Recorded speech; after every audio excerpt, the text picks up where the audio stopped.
শিলিগুড়িতে মহাকাল মন্দিরের শিলান্যাস অনুষ্ঠানে মুখ্যমন্ত্রী মমতা বন্দ্যোপাধ্যায় মহাকাল মন্দিরের নামে একটি ট্রাস্টকে জমি তুলে দেওয়া হবে। 216 ফুট বিশ্বের সবচেয়ে উঁচু মহাকালের মূর্তি তৈরি হবে বলে দাবি করেছেন মুখ্যমন্ত্রী। ঐতিহাসিক মহাতীর্থ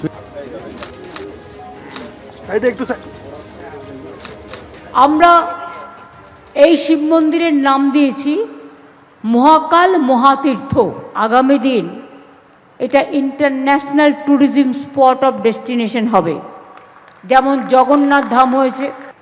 মনে রাখবেন, এটা কিন্তু বিশ্বের অন্যতম বৃহত্তর শিব মন্দির হবে। শিলিগুড়ি শহরের কেন্দ্রস্থলে মাটিগাড়া লক্ষ্মী টাউনশিপ এলাকায় 17.41 একর জমির ওপরে আমরা এটা করছি। বিশ্বের উচ্চতম হায়েস্ট মহাকাল মূর্তিও আমরা তৈরি করছি। এই মূর্তিটির মোট উচ্চতা হবে 216 ফিট। 216 ফুট। উনি এখন হিন্দু ভোট পাওয়ার জন্য চারিদিকে নারকেল ফাটিয়ে বেড়াচ্ছেন, কিন্তু ট্রেন ছেড়ে গেছে। যে মুখ্যমন্ত্রী হিন্দু ধর্মকে গন্দা ধর্ম বলেন, যে মুখ্যমন্ত্রী মহাকুম্ভকে মৃত্যুকুম্ভ বলেন, যে মুখ্যমন্ত্রী রাম মন্দির নির্মাণের দিন পার্ক সার্কাসে মিছিল করেন, তাকে হিন্দুরা বিশ্বাস করে না।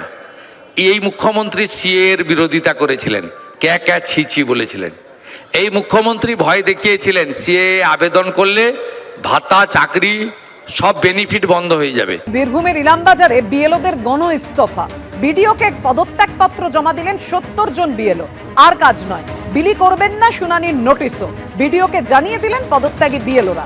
এসআইআর এর পদ্ধতি অবৈজ্ঞানিক অভিযোগ করেছেন বিএলওরা।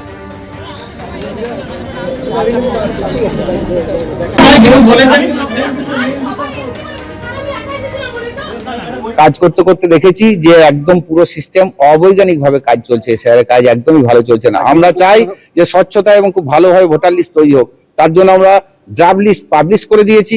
ডেট এবং স্থানান্তরিত ভোটার যে যা পার্টে যতগুলো বাদ দেওয়া যায়, যেগুলো আছে সেগুলো আমরা জেনুইন, সেগুলোকে আমরা ডেটগুলোকে বাদ দিয়েছি। ট্রান্সফার গুলোকে শিফটেড বাদ দিয়েছি। আমরা সুন্দরভাবে কাজটা করেছি ফিল্ডে ঘুরে ঘুরে। কিন্তু এখন দেখা যাচ্ছে যে না, এরপরও আবার ডিসক্রিমিনেন্সি লিস্ট দিয়ে ডিসক্রিমিনেন্সির নামে একটা প্রচুর লিস্ট পাঠিয়েছে হিয়ারিং এ। তাই ভাবছি যে আমাদের এই কাজ আর করা যাবে না। আমাদের যেটা দায়িত্ব ছিল ড্রাফট লিস্টের নাম তুলে দেওয়া, একটা ভোটার লিস্ট পাবলিশ করা, আমরা করে দিয়েছি। সাধারণ মানুষের বিভ্রান্ত করার জন্য আমরা তাদের বিশ্বাস নিয়ে খেলা করতে পারবো না। তাদের কিছু অভিযোগ ছিলেন, অভাব অভিযোগ ছিল, সেগুলি বলার জন্য তারা এসেছিলেন। আমরা শুনলাম, তাদের সঙ্গে আমরা যতটুকু হেল্প করতে পারি সেই অ্যাসুরেন্স দিলাম। কিন্তু অভিমান থেকে তারা হয়তো বলছিলেন তারা পদত্যাগ করবেন। আমরা তাদের বললাম যে আমরা সরকারি কর্মচারী, আমরা প্রত্যেকেই আমাদের উপর অ্যাসাইন যে রেসপন্সিবিলিটি সেটা পালন করতে দায়বদ্ধ। ওনারাও সেটা জানেন এবং সেই জন্য ওরা এতদিন কাজ করেছেন। বাকি সামান্যই কিছু বাদ আছে, সেগুলো ওরা করে দেবেন। বীরভূমের ইলামবাজারের পাশাপাশি এবার নন্দীগ্রামের ছবিও আপনাদের সামনে রাখবো। নন্দীগ্রামে বিএলওদের গণ ইস্তফা। এসআইআর এর কাজের চাপ, হয়রানির অভিযোগ তুলেছেন তারাও, আর সেই কারণেই তারা পদত্যাগ করছে। নন্দীগ্রাম 2 ব্লকের বিএলওদের একাংশের ইস্তফা বিডিওকে জানানো হয়েছে।